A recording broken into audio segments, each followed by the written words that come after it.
तो हम एक लेवल बना देते हैं जिससे कंपैरिजन करने में डिफिकल्टी ना हो। लेवल नंबर 1 क्रेटस, जैसा कि Goku, Gohan, Vegeta and Broly. Gohan एक अच्छा खासा फाइटर है और बहुत ज्यादा इंटेलिजेंट है। इसके अगेंस्ट बहुत अच्छा फाइटर चाहिए रहेगा। ह्यूमंगस और इसको अच्छा खासा टक्कर देंगे बट हरा नहीं पाएंगे। इसके अगेंस्ट जो फाइट कर सकता है वो है विलगैक्स का मालवेयर फॉर्म। अब मैं बताता हूं एटॉमिक्स तक को हरा दिया था। वही एटॉमिक्स जिसने एक पंच में अल्टीमेट ह्यूमंगसो को डिफीट कर दिया था। वही अल्टीमेट ह्यूमंगसो जो कि 1000 ह्यूमंगसो पे अकेला ही भारी पड़ गया था। तो ये कैलकुलेशन से आप आइडिया आराम से लगा सकते हैं कि विलगैक्स आराम से प्लैनेट उड़ा सकता है, क्योंकि सिंगल एटॉमिक्स का न्यूक्लियर बम ही प्लैनेट उड़ा दे। ये तो कोई नया बंदा है जिसने एटॉमिक्स को हरा रखा है। भाई विलगैक्स का जो बॉडी है वो मालवेयर वाला है, तो उसको जितना मर्जी मारो उस पर कोई असर नहीं होगा। पेन के सारे एलियन उससे हार गए थे, यहाँ तक के एटॉमिक्स भी। तो मेरे ओपिनियन तो ये होगा कि ये बंदा वुहान को आराम से हरा देगा।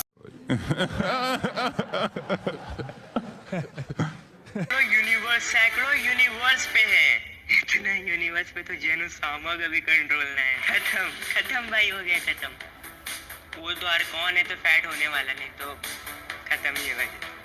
अच्छा तुम लोग को प्रूफ चाहिए होगा, क्लिप सुनो। तुम अभी जिन क्रिएचर से लड़ रहे हो वो उनके मालिक के आगे कुछ भी नहीं है। उसने सैकड़ों डायमेंशंस को अपना गुलाम बनाया है और अब हमारे वाले को बनाना चाहता है। अगर उसने यहाँ पैर जमाया तो पूरा यूनिवर्स तबाह होगा। सैकड़ों डायमेंशन पे अपना कब्जा किया। डायमेंशन यानी universe. Dad said Goku, Broly और वेजिटा चार के बीच डीमन ड्रैगन को नहीं हरा पाएंगे, क्योंकि ये एक एक्स्ट्रा डायमेंशन लेवल का कैरेक्टर है, या कह लो डीमन है। कैसा? फिर मारने का आएगा तू? फिर मारने का आएगा? सो गाइस, विश के पावर्स एंड एबिलिटीज को जान लेते हैं। तो विश किसी को भी टेलीपोर्ट कर सकता है खुद के बनाए पॉकेट डायमेंशन में। पॉकेट डायमेंशन का साइज इतना होता है जितना कि डोरेमोन का पॉकेट। सो गाइस, लेकिन हम इन्हें 7 यूनिवर्स के गॉड जितना पावरफुल समझ सकते हैं। तो इन्हीं एंजल से जो निकल सकता है वो है कंटेमली या डीमन ड्रैगन और ग्वेन के साथ स्पीशीज को भी इंक्लूड करेंगे। पावरफुल है कि वो यूनिवर्स तक को बस कुछ सेकंड्स में ही डिस्ट्रॉय कर सकती है। और अगर इसकी जैसे और भी साथ आ जाए, जैसे कि वाइडूना, चैम्पकास्टर, ये सब तो मिलकर जितना भी एलियन है उन सबको काफी अच्छी टक्कर दे सकते हैं।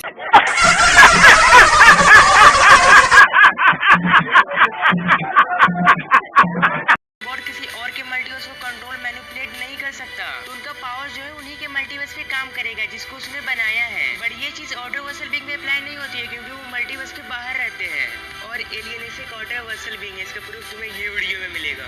चुप चुप बिल्कुल चुप।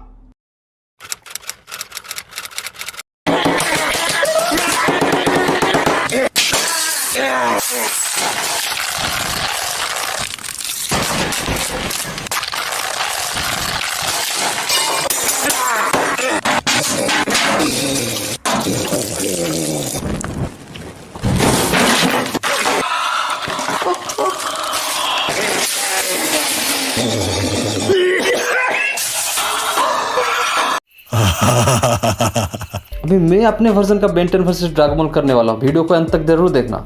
Okay, starting with weakest character. Okay, मैं अपने सिर्फ 3 ही कैरेक्टर्स को बुलाऊंगा, ठीक है। पहला यामचा, क्रिलिन, टीएन। जरा यहाँ आना।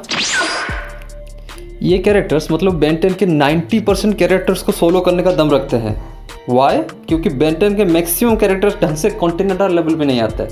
और बात करते हैं। और सोलर सिस्टम के लेवल को तो छोड़ ही दो, मतलब प्लानिटरी सरफेस लेवल पे भी नहीं आते अच्छे से। और ये कंपेयर कर रहे हैं गोहन को विलगैक्स से और एटॉमिक से। सिर्फ डीवीजी के गोहन ही गैलेक्सी लेवल प्लस था, और इनका कौन सा कैरेक्टर ऐसा है जो कि फिजिकल स्ट्रेंथ से गैलेक्सी बस्टिंग कर सकता है, प्लानिट डिस्ट्रक्शन कर सकता है, या फिर ज़्यादा से ज़्यादा सोलर सिस्टम बस्ट कर सकता है। सबके सब तो खिलौनों के सहारे प्लानिट उड़ाते हैं। और हाँ, वो क्या बोल रहा था, एपिसोड में हुआ डिवाइस का नाम है नाइन लार्ग, और बेंटन की ओमनीवर्स में उस डिवाइस का कोई वैल्यू भी नहीं है, खिलौना है ना इसलिए। वो डिवाइस जो मल्टीवर्स को क्रिएट और डिस्ट्रॉय करने की एबिलिटी रखती है, लेकिन खिलौना है भाई वो। तो जब ये खिलौना है तो क्वांटमिलिया क्या होगा भाई? बेंटन के यूनिवर्स खिलौने से हरा रहा है गॉड्स को, गजब बेइज्जती। जिसका भर सिर्फ खिलौनों से ही भरा हुआ है, और खिलौनों के अलावा और कुछ है ही नहीं, वो बोल रहा है गॉड्स को हराएगा खिलौनों से। और बाकी मैं इन फोर्डर स्ट्रीट लेवल कैरेक्टर पे टाइम वेस्ट करना नहीं चाहता। ये तो सिर्फ एलियन एक्स ही है जो कि मतलब उसके बारे में डिस्कस करने के लिए वो लायक है, नहीं तो मैं। और बाकी रहा ये एलियन एक्स वाली बात कि वो एक ऑब्जर्वर्सल कैरेक्टर है। मैं ये एक फैक्ट डिबोंग कर दूं, बाकी सारा फैक्ट ऑटोमेटिक डिबोंग हो जाएगा, जो कि ज़रूरत ही नहीं पड़ेगा और बाकी फैक्ट्स को डिबोंग करने के लिए, ठीक है। अकॉर्डिंग टू स्क्रीन प्ले, मैंने पिछले 3-4 वीडियोस में मैंने बताया था कि एक जगह यूनिवर्सल प्लस बताया था एक वीडियो में, दूसरे वीडियो में मैंने बताया था कि वो 5th डायमेंशनल एंटिटी है। और उसका सबसे देखा जाए तो मतलब सबसे क्यों मैंने बोला था कि उसका बैकग्राउंड हाईएस्ट फीट अगर दिखाया जाए तो मतलब बेंटन के वर्स में वो हर प्रेजेंट पास्ट और फ्यूचर टाइमलाइंस के अंदर वो एक ही साथ में वो एक ही जगह पे मतलब आज जैसे बोलते हैं हम ओमनी प्रेजेंस बोलते हैं, मतलब हर जगह वो एक ही साथ में प्रेजेंट हो सकता है। मतलब हम उसको beyond the concept of space and time कह सकते हैं। मतलब क्या है वो इन्फिनिटी 4D रियल्म से वो पूरी तरह से मतलब infinities of infinity of time का मल्टीप्लाई इन्फिनिटी अगर करेंगे तो मतलब हम कुछ इस तरह का होगा। 5th डायमेंशनल जो प्लेस है वो वहाँ पे स्केल होता है। और ये कैरेक्टर सुप्रीम इंटेलिजेंस बीइंग है, मतलब सुपीरियरली इंटेलिजेंस बीइंग है वो कंप्लीटली। क्यों ऐसा है? क्योंकि उसको कोई ज़रूरत ही नहीं किसी के डाटा रखने के लिए, क्योंकि वो हमेशा टाइम कॉन्सेप्ट से पूरी तरह से परे है। वो हर चीज़ को मतलब अनजाने में ही वो क्रिएट कर सकता है जैसे वो था, लेकिन उस पर थोड़ा मिस्टेक होगा क्योंकि वो भी एक एंटिटी है। लेकिन इसका डायमेंशनल टियरिंग निकाले तो वो प्योरली 5th डायमेंशनल बीइंग होगा अकॉर्डिंग टू बैकग्राउंड फिट्स। अब मैंने ये भी बात तो बोल दिया, ठीक है, लेकिन अब मैं ये भी बोलता हूँ कि एलियन एक्स से भी पावरफुल कैरेक्टर्स हैं उनके वर्स में, जैसे कि डीमन डाइगन, नार्जियस और क्वांटमिलियस। वो मे भी उनसे पावरफुल हो सकते हैं या फिर इक्वल हो सकते हैं, या मे भी एलियन एक्स उनसे पावरफुल हो सकते हैं। ये कुछ कंफर्मेशन नहीं है क्योंकि ये थोड़ा ऐसा है, ऑथर का स्टेटमेंट है। झूठ बोल रहा है। प्लीज़ गाइज मुझे बिलीव मत करो, प्लीज़ मैं बोलता हूँ कि मेरे पे विश्वास ही ना करो, लेकिन इस पे तो विश्वास करो। A way I followed this up with is there's a being even within the own Omnitrix that's supposed to be stronger than Alien X, right? Yeah, that's correct. The writers confirmed that Alien X isn't even the strongest alien in the Omnitrix. Yeah. And then there's a being that's even like above the Omnitrix itself or something like that. Yeah, there's at least 3 contenders of who can be stronger than Alien X. One being they appeared in one episode called the Nalgians. They didn't really go into detail what they were. All they said was like they were aware of like at least 26 different dimensions. That Ben wouldn't even be able to comprehend the world they're from. They like visit the lower tier dimensions for fun. They have a children's toy that's able to take out a universe. The second is the Quantumalia, the creators of their own universe. They're 5th dimensional, at least they have 5th dimensional forms that can't be perceived by their eyes, so they perceive them as like different avatars and perceptions. So the third is the Dagon, which is the main like antagonist of the end of the 3rd series, Ultimate Alien. He's basically a demon made of living energy, and he has control over magic and his own religious following. He's multi-dimensional and all of that. So those are the top 3 contenders that could possibly be the alien in the Omnitrix that is stronger than Alien X. Yeah, for sure.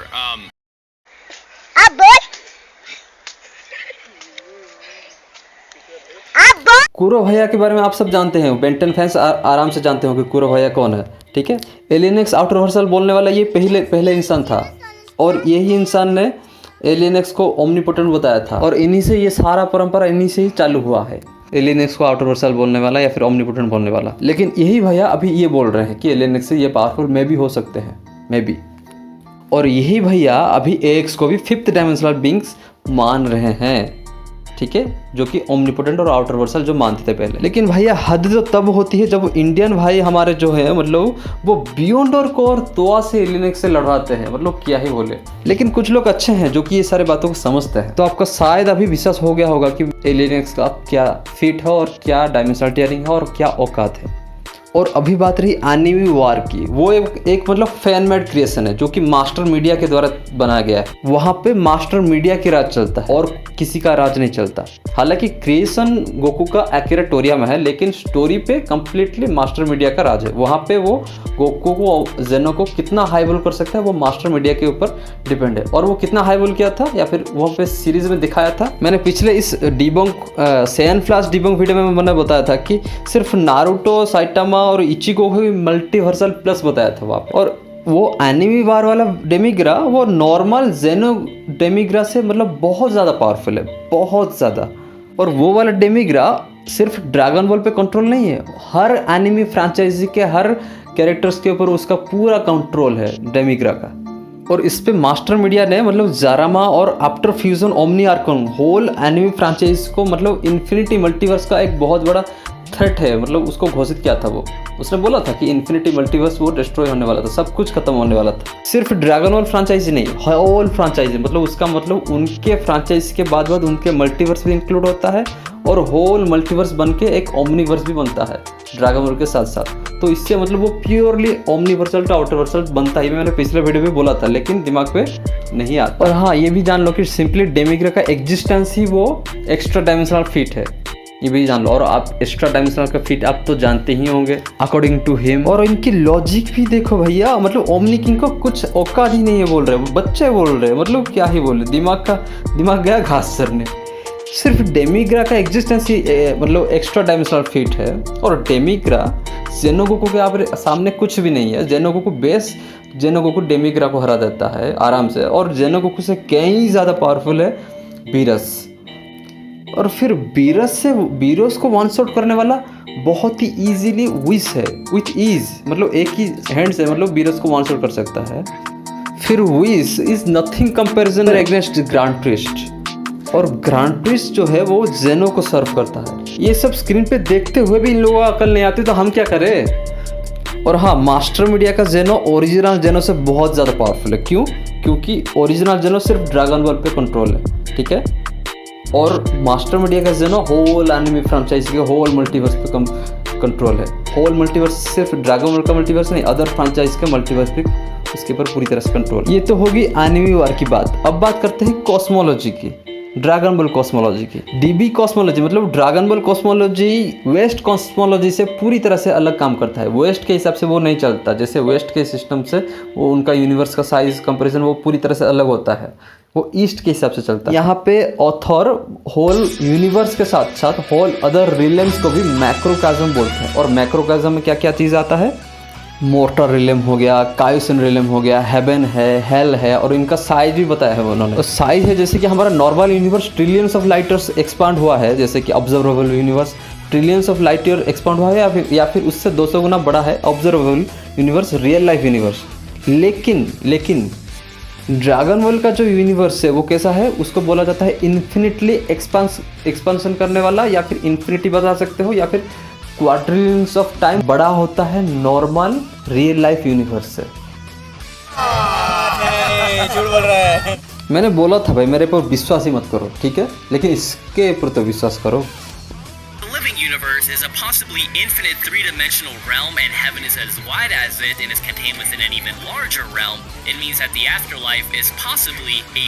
और red God form याद है ना, red God form में Goku सिर्फ motor realm को destroy करने वाला नहीं था, वो अदर वर्ल्ड को भी डिस्ट्रॉय करने वाला था, जहाँ पे हेवन हेल है और कायोसिन रिलेम भी है। मतलब होल मैक्रोकाज़म को गोकू डिस्ट्रॉय करने वाला था, वो भी अपने पंचेस में, और वो भी अनइंटेंशनली वो डिस्ट्रॉय कर रहा था।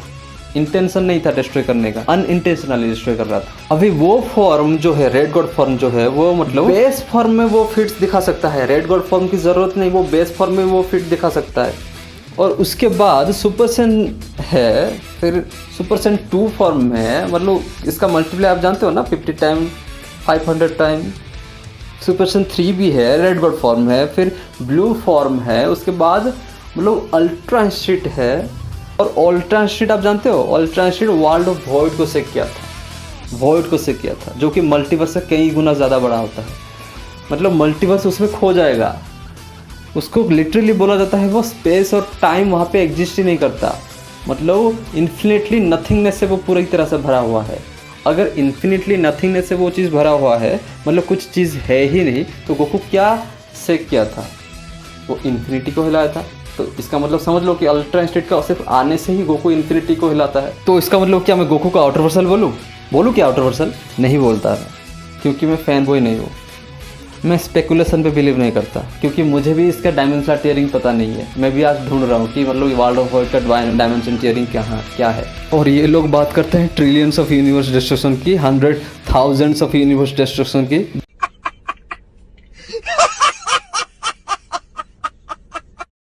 बेन 10 का कोई ऐसा एलियन नहीं है जो कि गोकू के बेस फॉर्म के पंचे से ही उसको सर्वाइव कर पाए। और ये बात करते हैं बीरस विस ग्रांड प्रिक्स जेनो की। तो ये था मेरा आज का वीडियो दोस्तों, कैसा लगा मुझे कमेंट करके बताइए। शाउट आउट टू ओमनीविड्स जिसने मुझे परमिशन दिया ये वीडियो यूज़ करने के लिए। अगर किसी को कोई प्रॉब्लम है, दिक्कत है, वो अगर वो डिबेट करना चाहता है तो मेरे साथ जुड़ सकता है। डिस्कॉर्ड का लिंक मैंने डिस्क्रिप्शन बॉक्स पे दे दिया है, आप आके मेरे साथ बात भी कर सकते हैं आराम से, ठीक है। मैं मिलता हूँ एक new awesome video theory video के साथ, और अगली वीडियो जो होने वाली है आपके लिए एक बहुत बड़ा सरप्राइज वीडियो होने वाली है। तो तब तक के लिए चैनल को ज़रूर से लाइक और सब्सक्राइब कर दीजिए, और मैं मिलता हूँ एक न्यू वीडियो में। आरिगातो गोजाइमासु, बाय बाय।